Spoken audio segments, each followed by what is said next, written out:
Habit is when you've done something so many times that the body now knows how to do it better than the mind.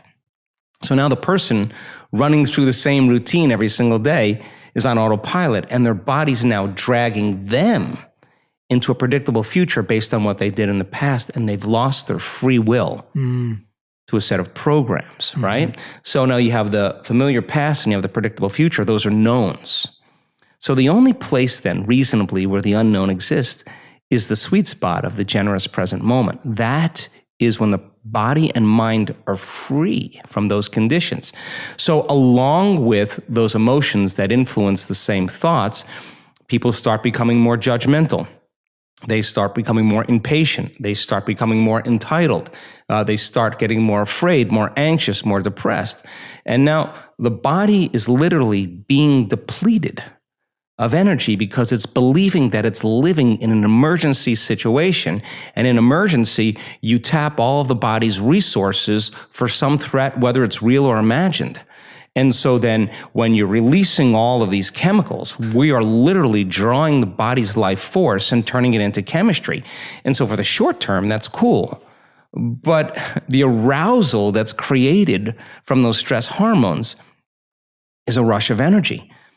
And so then people use the problems and the conditions in their life to reaffirm their conditioning or their addiction to that emotion. And in a sense, they become addicted to the life they don't even like. And this is why change is so hard. So then when a person makes up their mind to change and they say, okay, I'm not going to say I can't, I'm not going to judge another person, I'm not going to blame, I'm not going to complain, I'm not going to make excuses, I'm not going to be a victim, I'm not going to talk trash about anybody, I'm just going to stop. Well, that works out really well for the first couple hours. Then the body's saying you're out of schedule. You normally at 8 in the morning, you're getting traffic and you're angry.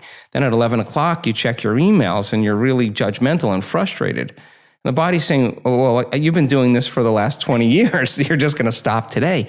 So now the body, which has been conditioned emotionally to be the mind, wants to return back to its familiar territory, to the known.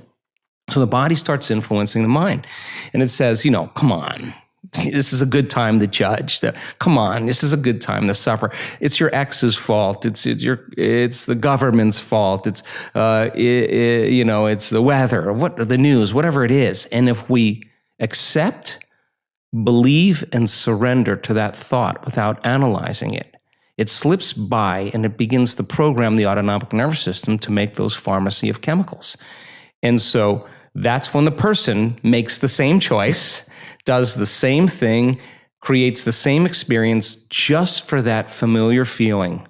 Okay, I'll complain just so I can feel suffering. Then they'd rather be unhappy than step into the unknown, to step into possibility. And the hardest part about that process, first of all, is not making the same choices you did the day before. And here's the payoff. You got to stay conscious and not go unconscious. And it turns out that 95% of the time we're unconscious. So if you're going to stay conscious, then there's an element that also requires a certain amount of awareness or energy. And you got to step outside of that unconscious state. So the thoughts that they're thinking are slipping by their awareness unnoticed because they're hardwired in their brain, because they've been saying, I can't, it's too hard, my life will never change, it's someone else's fault. Those thoughts have consequences in the body. So then if a person then becomes conscious of those unconscious thoughts, becomes aware of how they speak and how they act, and they notice how they're feeling, they're no longer the program. They're the consciousness outside the program, and that's the first step to change. So